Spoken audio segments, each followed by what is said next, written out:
Hello दोस्तों, आप सभी का स्वागत है हमारे चैनल फाइन स्टडी पे।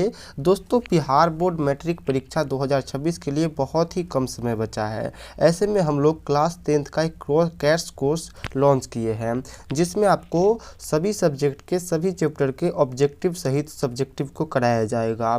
और इसकी शुरुआत हम लोग आज की इस वीडियो के साथ कर रहे हैं, जिस वीडियो में आपको क्लास 10th के हिंदी के साथ शुरुआत कर रहे हैं। और हिंदी के चैप्टर 1 और 2 के ऑब्जेक्टिव और सब्जेक्टिव क्वेश्चन को हम लोग देखेंगे। साथ ही हम लोग शॉर्ट में लेखक परिचय यानी कि लेखक के बारे में भी देखेंगे। तो चलिए हम लोग आज के इस वीडियो की शुरुआत करते हैं। आप लोग वीडियो में शुरू से लेकर के एंड तक बने रहिएगा। तो सबसे पहले हम लोग आप लोग का जो हिंदी का चैप्टर 1 है, जाति प्रथा और श्रम विभाजन, इसको देखेंगे। तो आइए सबसे पहले हम लोग इसके लेखक इंट्रोडक्शन यानी कि राइटर इंट्रोडक्शन को देखते हैं। तो अगर बात किया जाए कि श्रम विभाजन और जाति प्रथा के लेखक कौन है, तो इसका उत्तर हो जाएगा डॉक्टर भीमराव अंबेडकर। वही इसके लेखक है, जिनका फोटो आप लोग यहाँ पे देख सकते हो। उसके अलावा डॉक्टर भीमराव अंबेडकर का जन्म कब हुआ था, तो 14 अप्रैल 1891 ईस्वी को हुआ था। ये बात आप लोग याद रखिएगा। साथ ही आप लोग एक और चीज़ याद रखिएगा कि इनका जो जन्म स्थान है वो महू है, जो कि मध्य प्रदेश में पड़ता है। तो मध्य प्रदेश नाम का राज्य है, वहाँ पे महू नाम का एक जगह है, वहीं पे इनका जन्म हुआ था। उसके अलावा इनकी मृत्यु की बात करें तो ये हुआ था 1956 ईस्वी में और दिल्ली में हुआ था। इनके पिताजी का नाम रामजी सकपाल था और इनकी माताजी का नाम भीमाबाई थी। तो ये हमारा शॉर्ट में लेखक इंट्रोडक्शन हो गया। अब हम लोग करते हैं इस चैप्टर के ऑब्जेक्टिव क्वेश्चन को। तो चलिए हम लोग बढ़ते हैं और देखते हैं पहले क्वेश्चन को। पहला क्वेश्चन आपसे कहता है कि मानव मुक्ति का पुरोधा किसे कहा गया है। तो आपको बता दूं, मानव मुक्ति का पुरोधा भीमराव अंबेडकर को कहा गया है। तो ऑप्शन नंबर सी इसका राइट आंसर होगा। नेक्स्ट क्वेश्चन है, भारत में बेरोजगारी का मुख्य कारण क्या है। तो लेखक के अनुसार भारत में बेरोजगारी का मुख्य कारण जाति प्रथा है। तो ऑप्शन नंबर डी इसका राइट आंसर होगा। तीसरा नंबर क्वेश्चन आपसे कहता है कि जाति प्रथा स्वाभाविक विभाजन नहीं है, क्यों। तो देखिए, जाति प्रथा स्वाभाविक विभाजन नहीं है क्योंकि ये रुचि पे आधारित नहीं होता है। तो रुचि पे आधारित नहीं होने के कारण जाति प्रथा एक स्वाभाविक विभाजन नहीं है। ऑप्शन नंबर डी इसका एकदम राइट आंसर होगा। अगला क्वेश्चन आप लोग देखिए। अगला क्वेश्चन आपसे कहता है कि श्रम विभाजन और जाति प्रथा के लेखक कौन है। तो आपका जो चैप्टर है श्रम विभाजन और जाति प्रथा, इसके लेखक कौन है, बाबा साहब भीमराव अंबेडकर। तो आप लोग याद रखिएगा, ऑप्शन नंबर बी इसका राइट आंसर होगा। नेक्स्ट क्वेश्चन आपसे कहता है कि लेखक बेरोजगारी का प्रमुख और प्रत्यक्ष कारण किसे मानते हैं। तो याद रखिएगा कि लेखक जो है वो बेरोजगारी का प्रमुख और प्रत्यक्ष कारण जाति प्रथा को मानते हैं। तो ऑप्शन नंबर सी ही इसका राइट आंसर होगा। अगले क्वेश्चन की ओर हम लोग बढ़ते हैं। अगला क्वेश्चन 6 नंबर आपसे कहता है कि सभ्य समाज की आवश्यकता क्या है। तो सभ्य समाज की आवश्यकता है श्रम विभाजन। तो ऑप्शन नंबर बी इसका राइट आंसर होगा। नेक्स्ट क्वेश्चन की ओर हम लोग बढ़ते हैं। अगला क्वेश्चन आपसे कहता है आधुनिक सभ्य समाज श्रम विभाजन को आवश्यक क्यों मानता है। तो आधुनिक जो सभ्य समाज है वो श्रम विभाजन को आवश्यक मानता है कार्य कुशलता के लिए। ऑप्शन नंबर ए इसका राइट आंसर होगा। नेक्स्ट क्वेश्चन आपसे कहता है अंबेडकर का जन्म किस परिवार में हुआ था। तो अंबेडकर का जन्म दलित परिवार में हुआ था। ऑप्शन नंबर सी इसका राइट आंसर होगा। अगला क्वेश्चन आप लोग देखिए। अगला क्वेश्चन आपसे कहता है लेखक को इस युग में कहाँ पर विडंबना दिखाई दिया। तो लेखक जो है उनको इस युग में जातिवाद में विडंबना दिखाई दिया। तो ऑप्शन नंबर ए इसका राइट आंसर होगा। नेक्स्ट क्वेश्चन आपसे कहता है कि डॉक्टर अंबेडकर के माता का क्या नाम था। तो जो डॉक्टर अंबेडकर थे उनके माता का नाम था भीमाबाई। तो ऑप्शन नंबर क्या हो जाएगा इसका, ए डी बिल्कुल ही राइट आंसर हो जाएगा। अगला क्वेश्चन आप लोग देखिए। अगला क्वेश्चन आपसे कहता है कि आदर्श समाज स्वतंत्रता, समानता और भाईचित्र पर आधारित होगा, ऐसा किसने कहा। तो ऐसा कहा था आपके भीमराव अंबेडकर ने। ऑप्शन नंबर बी इसका राइट आंसर होगा। अगला क्वेश्चन हम लोग देखते हैं। अगला क्वेश्चन आपसे कहता है भीमराव अंबेडकर का जन्म कब हुआ था। तो भीमराव अंबेडकर का जो जन्म हुआ था 14 अप्रैल 1891 को हुआ था। तो ऑप्शन नंबर डी इसका राइट आंसर होगा। अगला क्वेश्चन देखिए। 13 नंबर आपसे कहता है डॉक्टर अंबेडकर की मृत्यु कब हुई थी और कहाँ हुई थी। तो डॉक्टर अंबेडकर की मृत्यु 1956 में और दिल्ली में हुई थी। ऑप्शन नंबर ए इसका राइट आंसर होगा। नेक्स्ट क्वेश्चन देख लीजिए। 14 नंबर क्वेश्चन कहता है भीमराव अंबेडकर का जन्म कहाँ हुआ था। तो इनका जन्म हुआ था महू में, जो कि मध्य प्रदेश में है। और अगर आपसे सिर्फ स्टेट पूछे तो आप लोग मध्य प्रदेश बताइएगा। अगला क्वेश्चन आपसे देखिए, अगला क्वेश्चन आपसे कहता है कि भारतीय संविधान का निर्माता किसे कहा जाता है। तो भारतीय संविधान का निर्माता भीमराव अंबेडकर को कहा जाता है। Option number C right answer होगा। नेक्स्ट क्वेश्चन आपसे कहता है डॉक्टर अंबेडकर के पिता का नाम क्या था। तो डॉक्टर अंबेडकर जो थे उनके पिता का नाम रामजी सकपाल था। ऑप्शन नंबर बी इसका बिल्कुल ही राइट आंसर होगा। नेक्स्ट क्वेश्चन आपसे कहता है जाति प्रथा श्रम विभाजन के साथ साथ किसका रूप लिए है। तो जाति प्रथा जो है वो श्रम विभाजन के साथ साथ श्रमिक विभाजन का भी रूप लिए हुए है। तो ऑप्शन नंबर डी इसका राइट आंसर होगा। नेक्स्ट आपसे कहता है 18 number question doctor Bhimrao Ambedkar ने किस प्रथा को आर्थिक पहलू से खतरनाक माना है। तो उन्होंने जाति प्रथा को आर्थिक पहलू से भी खतरनाक माना है।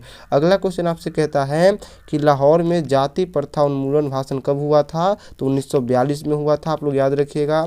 अगला क्वेश्चन आपसे कहता है श्रम विभाजन और जाति प्रथा पाठ बाबा साहब के किस भाषण से संपादित अंश है। तो आपका जो श्रम विभाजन और जाति प्रथा पाठ है ये बाबा साहब का एक भाषण एनहेंसल ऑफ कास्ट का एक संपादित अंश है, यानी कि वहीं से ये लिया गया है। Option number C right answer होगा। अगला देखिए 21 नंबर क्वेश्चन आपसे कहता है श्रम विभाजन और जाति प्रथा गद्य की कौन सी विद्या है। तो श्रम विभाजन और जाति प्रथा एक प्रकार का निबंध है। तो ऑप्शन नंबर सी इसका राइट आंसर होगा। अगला क्वेश्चन हम लोग देखते हैं। अगला क्वेश्चन आपसे कहता है कि बाबा साहब भीमराव अंबेडकर का जन्म किस राज्य में हुआ था। तो उनका जन्म जो हुआ था वो मध्य प्रदेश में हुआ था और मध्य प्रदेश में महू नामक स्थान पे हुआ था। अगला क्वेश्चन हम लोग देखते हैं। अगला क्वेश्चन आपसे कहता है बाबा साहेब अंबेडकर के अनुसार भाईचारे का वास्तविक रूप है। तो बाबा साहेब अंबेडकर के अनुसार जो भाईचारे का वास्तविक रूप होना चाहिए वो दूध और पानी के मिश्रण की तरह होना चाहिए। अगला क्वेश्चन आप लोग देखिए। अगला क्वेश्चन आपसे कहता है जाति प्रथा पेशे का दोषपूर्ण निर्धारण नहीं करती बल्कि मनुष्य को जीवन भर के लिए एक पेशे में बांध देती है। प्रस्तुत पाठ गद्यांश के लेखक कौन है। तो ये जो आपका गद्यांश दिया गया है इसके लेखक भीमराव अंबेडकर है। तो आप लोग याद रखिएगा ऑप्शन नंबर डी इसका राइट आंसर होगा। 25 नंबर क्वेश्चन आपसे कहता है कि प्राथमिक शिक्षा प्राप्त करने के लिए अंबेडकर उच्चतर शिक्षा प्राप्त करने के लिए कहाँ गए। तो देखिए प्राथमिक शिक्षा प्राप्त करने के बाद अंबेडकर जो है वो उच्चतर शिक्षा प्राप्त करने के लिए न्यूयॉर्क गए थे। और अगर कहीं पे न्यूयॉर्क नहीं दिया रहे तो आप लोग अमेरिका के साथ जाना, क्योंकि न्यूयॉर्क अमेरिका का ही एक शहर है। अगला क्वेश्चन आपसे कहता है कि निम्नलिखित रचनाओं में से कौन सी रचना डॉक्टर अंबेडकर की है। तो आप लोग याद रखिएगा कि इन सभी जो सभी यहाँ पे रचना दिया गया है ये सभी की सभी रचना डॉक्टर अंबेडकर की है। तो इनमें से सभी राइट आंसर होगा। अगला क्वेश्चन आपसे कहा गया है अंबेडकर के भाषण एनहेंसल ऑफ कास्ट को किसने हिंदी में रूपांतरण किया। तो अंबेडकर जी का जो भाषण एनहेंसल ऑफ कास्ट था वो इंग्लिश में था और इसको रूपांतरित किसने किया था हिंदी में। तो ललाई सिंह यादव ने किया था। आप लोग याद रखिएगा ऑप्शन नंबर ए इसका राइट आंसर होगा। नेक्स्ट क्वेश्चन आपसे कहता है कि आधुनिक सभ्य समाज कार्य कुशलता के लिए किसे आवश्यक मानता है। तो आधुनिक सभ्य समाज कार्य कुशलता के लिए श्रम विभाजन को आवश्यक मानता है। तो ऑप्शन नंबर ए इसका राइट आंसर होना चाहिए। अगला क्वेश्चन कहता है कि मूक नायक क्या है। तो मूक नायक एक प्रकार का पत्रिका है। तो ऑप्शन नंबर बी इसका राइट आंसर होगा। अगला क्वेश्चन देखिए। अगला क्वेश्चन आपसे कहता है कि अंबेडकर ने किस पत्रिका का संपादन किया था। तो डॉक्टर अंबेडकर जो थे उन्होंने बहिष्कृत भारत नाम के पत्रिका का संपादन किया था। नेक्स्ट क्वेश्चन 31 नंबर है कि डॉट डॉट डॉट पेशे का दोषपूर्ण निर्धारण करती है। तो आपको मैं बता दूं कि जाति प्रथा जो है वो पेशे का दोषपूर्ण निर्धारण करती है। तो ऑप्शन नंबर बी इसका राइट आंसर होगा। अगला क्वेश्चन है the caste in India and their mechanism किन की रचना है। तो ये एक पुस्तक का नाम है the caste in India and their mechanism और ये किन की रचना है। तो ये भीमराव अंबेडकर की रचना है। तो option number A right answer होगा।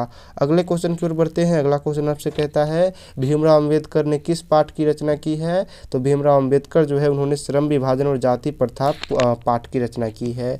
अगला क्वेश्चन 34 नंबर आपसे कहता है डॉक्टर अंबेडकर ने पीएचडी की उपाधि कब धारण की थी। तो आप लोग याद रखिएगा 1920 में की थी। अगले क्वेश्चन की ओर हम लोग बढ़ते हैं। अगला क्वेश्चन आपसे कहता है जाति प्रथा किस प्रकार का श्रम विभाजन है। तो जाति प्रथा जो है वो अस्वाभाविक श्रम विभाजन है। तो ऑप्शन नंबर क्या हो जाएगा, ए राइट आंसर होगा। अगला क्वेश्चन 36 नंबर आपसे कहता है आर्थिक पहलू से भी जाति प्रथा क्या है? तो आर्थिक पहलू से भी जाति प्रथा हानिकारक है, आप लोग याद रखिएगा। ऑप्शन नंबर सी इसका राइट आंसर होगा। नेक्स्ट क्वेश्चन जो 37 नंबर वो आपसे ये कहता है, लेखक ने इस युग में कहाँ विडंबना दिखाई देती है? तो लेखक को इस युग में जातिवाद में विडंबना दिखाई देती है। अगला क्वेश्चन है, विडंबना का अर्थ क्या होता है? तो विडंबना का अर्थ होता है उपहास, आप लोग याद रखिएगा। इंपॉर्टेंट क्वेश्चन है, ऑप्शन नंबर ए इसका राइट आंसर होगा।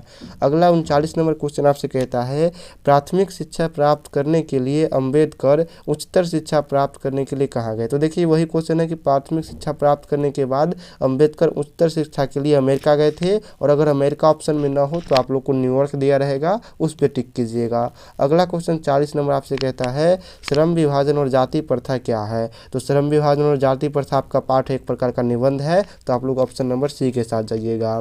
दोस्तों अब हम लोग करते हैं इसके सब्जेक्टिव क्वेश्चन को, यानी कि लघुत्तरीय प्रश्न उत्तर को। तो चलिए हम लोग देखते हैं सबसे पहले पहला नंबर क्वेश्चन। पहला नंबर क्वेश्चन आपसे कहता है, अंबेडकर के अनुसार जाति प्रथा के पोषक उसके पक्ष में क्या तर्क देते हैं? तो इंपॉर्टेंट क्वेश्चन है, जो कि एग्जाम में आया हुआ एक क्वेश्चन है। तो इसका आंसर इस प्रकार से होगा कि श्रम विभाजन और जाति प्रथा पाठ के लेखक डॉक्टर अंबेडकर साहब के अनुसार जाति प्रथा के पोषक जाति प्रथा के पक्ष में यह तर्क देते हैं कि आधुनिक समाज में कार्य कुशलता आवश्यक है, जिसके लिए श्रम विभाजन आवश्यक है, एवं जाति प्रथा श्रम विभाजन का ही दूसरा रूप है, इसीलिए यह सही है। तो यहाँ पे आप लोग समझिए कि जो जाति प्रथा के पोषक है उसके पक्ष में यह कहते हैं कि देखो, आधुनिक जो समाज है उसके लिए कार्य कुशलता आवश्यक है, और कार्य कुशलता के लिए श्रम विभाजन आवश्यक है, और जाति प्रथा जो है वो श्रम विभाजन का ही एक दूसरा रूप है, इसीलिए जाति प्रथा सही है, जो कि बिल्कुल ही गलत है, और लेखक ने इसको गलत बताया है पाठ में। तो अगले क्वेश्चन की ओर हम लोग बढ़ते हैं। अगला क्वेश्चन आपसे कहता है कि लेखक ने पाठ में किन पहलुओं से जाति प्रथा को एक हानिकारक प्रथा के रूप में दिखाया है?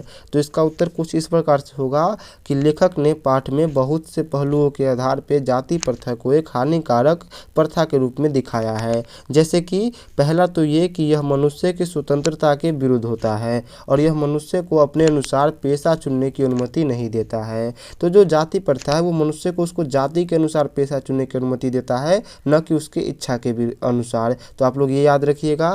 अगला है कि यह आर्थिक पहलू से भी हानिकारक है, और उसके अलावा लेखक ने क्या बताया है? तो लेखक ने उसके अलावा ये भी बताया है कि यह सामाजिक पहलू से भी हानिकारक है, क्योंकि यह कार्य के आधार पर मनुष्य को अलग अलग वर्गों में बांटता है व उनके बीच ऊंच नीच का भाव लाता है। तो ये काम के आधार पर मनुष्य को बांटता है और उनके बीच ऊंच नीच का भाव लाता है। अगला देखिए, तीसरा नंबर क्वेश्चन आपसे कहता है, सच्चे लोकतंत्र की स्थापना के लिए लेखक ने किन विशेषताओं को आवश्यक माना है? इसका आंसर कुछ ऐसे होगा कि लेखक बाबा साहब भीमराव अंबेडकर का मानना है कि सच्चे लोकतंत्र का स्थापना के लिए समाज में समानता, स्वतंत्रता और भाईचारा का होना आवश्यक है। उन्होंने दूध और पानी के मिश्रण का उदाहरण देते हुए कहा कि सच्चे लोकतंत्र को ऐसा होना चाहिए कि पता न चले कि इसमें दूध कितना है और पानी कितना है। तो ये आप लोग को समझ में आ गया होगा। अगले question 4 number subjective number question को देखते हैं। तो 4 नंबर क्वेश्चन आपसे कहता है, लेखक के अनुसार समाज में किस प्रकार की गतिशीलता होनी चाहिए? तो इसका उत्तर ऐसे होगा कि लेखक भीमराव अंबेडकर के अनुसार किसी भी आदर्श समाज में इतनी गतिशीलता होनी चाहिए जिसमें कोई भी वांछित परिवर्तन समाज के एक छोर से दूसरे छोर तक संचारित हो सके, सभी समाज को समान अवसर मिले और संसाधन मिल सके, समाज का कोई भी व्यक्ति विकास से अछूत न रहे। तो ये क्वेश्चन भी आपको समझ में आ गया होगा। अगले क्वेश्चन की ओर बढ़ते हैं। अगला क्वेश्चन कहता है, भीमराव अंबेडकर किस विडंबना की बात करते हैं? तो लेखक भीमराव अंबेडकर श्रम विभाजन और जाति प्रथा में आधुनिक युग में भी जातिवाद के पोषक होने की विडंबना की बात करते हैं। तो आपको पता चल गया कि लेखक जो है, जो आधुनिक युग में जो जातिवाद के जो कुछ पोषक लोग हैं उसके होने की विडंबना की बात करते हैं। विडंबना का स्वरूप यह है कि कार्य कुशलता के लिए श्रम विभाजन की आवश्यकता को दिखाते हुए जाति प्रथा को श्रम विभाजन बताते हुए इसका समर्थन करते हैं। तो जातिवाद के जो समर्थन लोग हैं जाति प्रथा के, वो इसलिए इसका समर्थन करते हैं क्योंकि वो कहते हैं कि कार्य कुशलता के लिए श्रम विभाजन आवश्यक है। तो अगला क्वेश्चन देखिए, 6 नंबर क्वेश्चन आपसे कहता है जाति प्रथा को स्वाभाविक विभाजन क्यों नहीं माना जा सकता। तो इसका उत्तर कुछ इस प्रकार का है कि जाति प्रथा को स्वाभाविक विभाजन नहीं माना जा सकता क्योंकि यह एक व्यक्ति के रुचि पर आधारित न होकर उसके जाति पर आधारित होती है। चाहे उस व्यक्ति में कितने ही गुण हो, उसे वैसे ही पेशा, यहाँ पे पेशा होगा, चुनना होगा जो उसके जाति के लिए निर्धारित की गई है। रुचि के आधार पर न होने के कारण जाति प्रथा कार्य कुशलता में भी बाधा डालती है। अतः जाति प्रथा को किसी भी पहलू से स्वाभाविक विभाजन नहीं माना जा सकता। तो अगले क्वेश्चन की ओर बढ़ते हैं। 7 नंबर क्वेश्चन आपसे कहता है कि जाति प्रथा भारत में बेरोजगारी का एक प्रमुख और प्रत्यक्ष कारण कैसे बनी हुई है। तो इसका उत्तर कुछ इस प्रकार होगा कि आधुनिक युग में तेजी से बदलते समय के साथ सारी पैसे को द्वारा मशीनों के द्वारा प्रतिस्थापित कर दिया गया है। तो देखिए, सारी जो पेशा है, पेशा यानी कि जो काम करने का तरीका, जो काम होता है, उसको कारखाने के द्वारा और मशीनों के द्वारा प्रतिस्थापित कर दिया गया है। परंतु कई व्यक्ति यदि जाति प्रथा के अनुसार इस पिंजरे में बंधे रह जाते हैं तो आर्थिक रूप से यह हानिकारक और बेरोजगारी को जन्म देती है। अगला क्वेश्चन आपसे कहता है कि कुशल व्यक्ति या सक्षम श्रमिक समाज निर्माण करने के लिए क्या आवश्यक है। तो इसका आंसर है कि कुशल व्यक्ति या सक्षम श्रमिक समाज निर्माण करने के लिए आवश्यक है कि हम व्यक्तियों की क्षमता को इस हद तक विकसित करें कि वह अपने पेशे या कार्य का चुनाव स्वयं कर सके। तो चलिए, आपका जो चैप्टर 1 है उसका सब्जेक्टिव और ऑब्जेक्टिव दोनों खत्म हो गया है। अब यहाँ से आपका चैप्टर 2 यानी कि विष के दांत को शुरू करते हैं। तो सबसे पहले हम लोग लेखक परिचय को देखते हैं। तो देखिए, जो लेखक है आपके चैप्टर 2 के, उसके लेखक हैं ललित विलोचन शर्मा, जिनका फोटो आप लोग यहाँ पे देख सकते हो। इनका जन्म हुआ था 18 फरवरी 1916 को, मृत्यु हुई थी 12 सितंबर 1961 को। और इनके माता का नाम था रत्नावती शर्मा, पिता का नाम था पंडित राम अवतार शर्मा, और इनका जन्म स्थान है पटना, जो कि बदरघाट के यहाँ पे हुआ था। उसके अलावा एक पॉइंट है आपको याद रखना है कि विष की दांत जो आपकी कहानी है चैप्टर 2, ये एक प्रकार की मनोवैज्ञानिक कहानी है। तो ये इंपॉर्टेंट है, जो कि ऑब्जेक्टिव में आपको पूछा जाएगा और हो सकता है एग्जाम में भी ये क्वेश्चन बन जाए। अगला हम लोग करते हैं ऑब्जेक्टिव शुरू। तो देखिए, पहला क्वेश्चन कहता है कि विष के दांत शीर्षक कहानी के कहानीकार कौन है। और ये क्वेश्चन 2020 और 21 के एग्जाम में पूछा गया है। तो सभी को पता है कि विष के दांत जो कहानी है, इसके लेखक यानी कि कहानीकार ललित विलोचन शर्मा है। तो option number D right answer होगा। अगला क्वेश्चन आपसे कहता है ललित विलोचन शर्मा का जन्म कहाँ हुआ था। तो इनका जन्म हुआ था बदरघाट पटना में, आप लोग याद रखिएगा। अगले क्वेश्चन की ओर बढ़ते हैं। अगला क्वेश्चन कहता है कि ललित विलोचन शर्मा का जन्म कब हुआ था। 18 फरवरी 1916 को हुआ था, आप लोग याद रखिएगा। नेक्स्ट क्वेश्चन आपसे कहता है कि ललित विलोचन शर्मा का मृत्यु कब हुई थी। तो 14 सितंबर 1961 को हुई थी। अगला क्वेश्चन आपसे कहता है ललित विलोचन शर्मा के पिता का नाम क्या था। तो इनके पिता का नाम था पंडित राम अवतार शर्मा, जो कि हम लोग लेखक इंट्रोडक्शन में पढ़ चुके हैं। अगला क्वेश्चन 6 नंबर कहता है पंडित ललित विलोचन शर्मा का नाम क्या था, इनके माता का नाम क्या था। तो इनके माता का नाम था Ratnavati Sharma.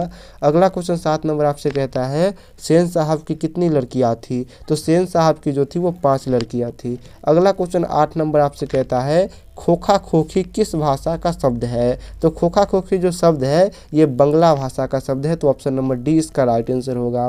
Next question 9 number आपसे कहता है ऐसे ही लड़के आगे चलकर गुंडे चोर डाकू बनते हैं। यह पंक्ति कहानी के किस पात्र ने कही है। तो यह जो पंक्ति है यह कहा है किसने, यह कहा है सेन साहब ने, आप लोग याद रखिएगा। ऑप्शन नंबर इसका सी राइट आंसर होगा। नेक्स्ट क्वेश्चन जो 10 नंबर आपसे कहता है वो ये कहता है कि सोफर शब्द का अर्थ क्या होता है। सोफर जो शब्द है इसका अर्थ होता है ड्राइवर। तो आप लोग याद रखिएगा, ऑप्शन नंबर डी इसका राइट आंसर होगा। नेक्स्ट 11 नंबर जो क्वेश्चन है वो आपसे ये कहता है गिरधर लाल कौन है। तो गिरधर लाल कहानी का एक पात्र है जो कि मदन के पिता के रूप में दिखाया गया है। तो ऑप्शन नंबर इसका हो जाएगा बी राइट आंसर। अगले क्वेश्चन देखिए 12वां क्वेश्चन कहता है मदन अक्सर किसके हाथों पिटता था। तो मदन जो था वो अक्सर अपने पिता के हाथों पिटता था, यानी कि मार खाते रहता था। अगला क्वेश्चन देखिए 13 नंबर क्वेश्चन आपसे कहता है कि मदन के लिए क्या खाना मामूली बात थी। तो मदन के लिए मार खाना मामूली बात थी, ऑप्शन नंबर सी इसका राइट आंसर होगा। अगला क्वेश्चन है 14 नंबर, सेन साहब की पांचों लड़कियां कैसी थी। तो पांचों लड़कियां सुशील थी, आप लोग याद रखिएगा, डी इसका राइट आंसर होगा। अगला क्वेश्चन है मदन की उम्र क्या थी। तो मदन की उम्र 5 से 6 साल थी, तो ऑप्शन नंबर ए इसका राइट आंसर होगा। अगला क्वेश्चन देखिए, जो आपका 16 नंबर क्वेश्चन है वो ये कहता है कि गिरधर लाल किसके फैक्ट्री में काम करते थे। तो गिरधर लाल जो कि मदन के पिता थे वो सेन साहब की फैक्ट्री में काम करते थे, तो ऑप्शन नंबर डी इसका राइट आंसर होगा।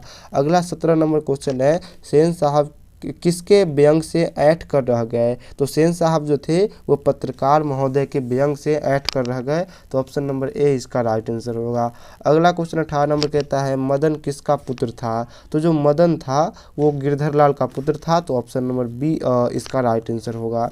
अगला देखिए 19 नंबर क्वेश्चन कहता है कासू मदन के साथ किस खेल में शरीक होना चाहता था। शरीक का मतलब होता है शामिल होना। तो जो कासू है वो मदन के साथ लट्टू के खेल में शामिल यानी कि शरीक होना चाहता था, तो ऑप्शन नंबर डी लट्टू का खेल राइट आंसर होगा। अगला 20 नंबर क्वेश्चन कहता है खोखा किसका नाम था। तो खोखा जो था वो कासू का नाम था, कासू इसका ओरिजिनल नाम था और इसको खोखा कहा जाता था प्यार से।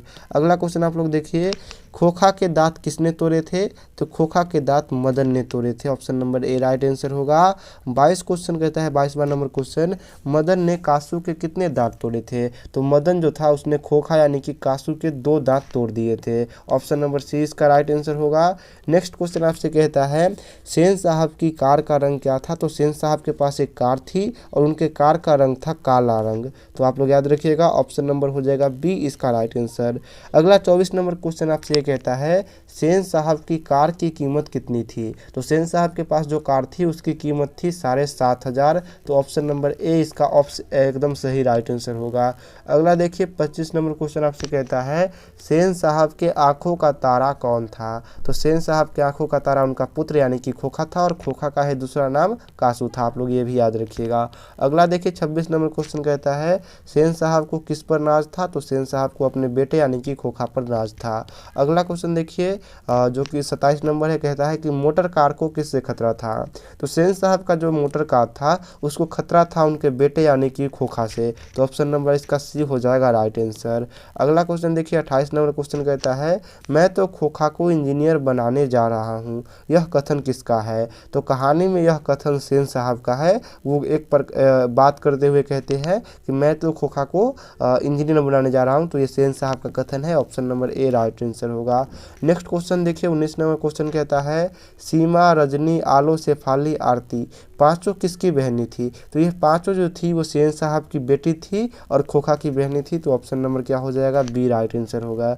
अगला देखिए 30 नंबर क्वेश्चन कहता है महल और झोपड़ी की लड़ाई में अक्सर महल वाले जीतते हैं, पर उसी हालत में जब दूसरे झोपड़ी वाला उसकी मदद अपने ही खिलाफ करते हैं, यह किस पाठ की पंक्ति है। तो ये जो ऊपर पंक्ति दी गई है ये आपके विष के दांत पाठ की पंक्ति है, तो ऑप्शन नंबर डी इसका बिल्कुल ही राइट आंसर होगा। अगला देखिए 31 नंबर क्वेश्चन आपसे कहता है विष के दांत पाठ विद्या है। तो विष के दांत जो आपका चैप्टर है वो किस प्रकार की विद्या है। तो एक प्रकार की कहानी है, आप लोग याद रखिएगा, option number D right answer हो जाएगा कहानी विद्या। अगला देखिए 32 नंबर क्वेश्चन कहता है विष के दांत शीर्षक पाठ किस कहानी संग्रह से लिया गया है।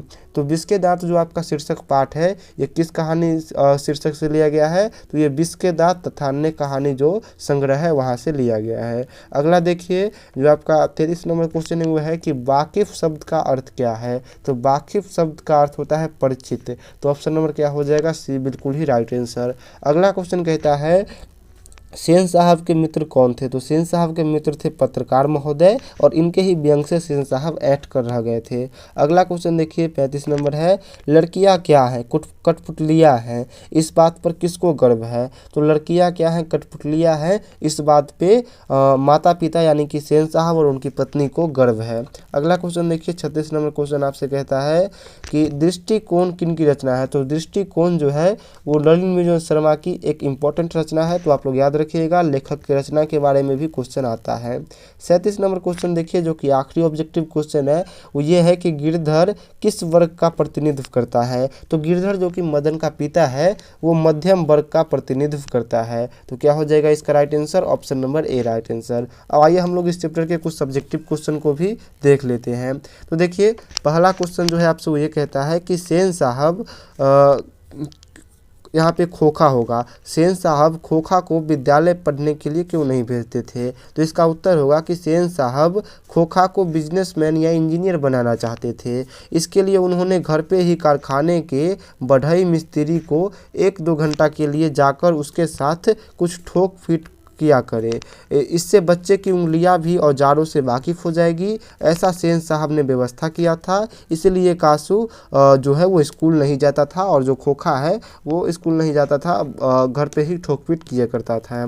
अगला देखिए, दूसरा नंबर क्वेश्चन आपसे क्या कहता है कि कासू और मदन के बीच झगड़े का कारण क्या था। इस प्रसंग के द्वारा लेखक क्या दिखाना चाहता है। तो इसका उत्तर है कि कासू और मदन के बीच झगड़े का कारण मदन के मन का द्वेष और कासू के द्वारा मदन पर हाथ चलाना था। मदन गली में अपने साथियों के साथ लट्टू खेल रहा था। कासू भी वहीं पहुंच गया और लट्टू खेलना चाहा, किंतु मदन ने उसे खेलने से मना किया। इस पर कासू ने घुसा चला दिया। मदन भी उस पर टूट पड़ा। इस प्रसंग में लेखक दिखाना चाहते हैं कि अक्सर यहाँ पे हमको थोड़ा सा ऊपर करना होगा कि अदब और रुआब की परवाह बड़ों को होती है, बच्चे तो बच्चे हैं, भला उनको किस बात की फिक्र।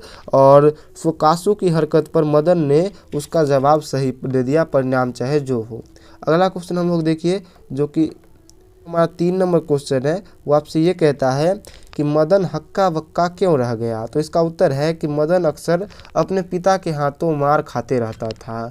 उसने कासू से झगड़ा कर उसके 2 दांत तोड़ दिए थे, जिस कारण सेन साहब ने उसके पिता गिरधर लाल को काम से निकाल दिया था। मदन ने अपने इस हरकत के कारण अपने पिता से पीटने की उम्मीद लगा रहा था, पर उसके विपरीत पिता ने उसे गोद उठा लिया। इस कारण मदन हक्का बक्का रह गया। चौथा नंबर क्वेश्चन कहता है कि खोखा किन मामलों में अपवाद था। इसका उत्तर है सेन साहब को 5 पुत्रियां थी।